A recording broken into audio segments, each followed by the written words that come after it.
ఇప్పుడున్న 5 సంవత్సరాలే కాకుండా వచ్చే 5 సంవత్సరాలు 100% పెద్ద మెజారిటీతో కాంగ్రెస్ పార్టీయే మళ్ళీ అధికారంలోకి వస్తుంది. దీనికి అనుమానమే లేదు. బీజేపీ నేను వస్తానంటుంది. కాదు, నేను వస్తున్నాను.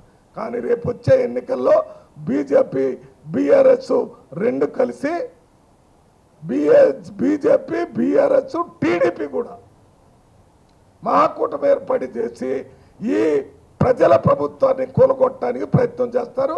ప్రజల ప్రభుత్వాన్ని కూలగొట్టడానికి ఎవరు ప్రయత్నం చేసినా 1978లో ఇందిరా కాంగ్రెస్ ఏ రకంగా గెలిచిందో ఆ రకంగా రేవంత్ రెడ్డి కాంగ్రెస్ ప్రభుత్వం రేపు పెద్ద మెజార్టీతో గెలుస్తుందని నేను ఈ పగటి కలలుగానే ఈ గోబల ప్రచారం చేసే నాయకులందరికీ తెలియజేస్తున్నాను.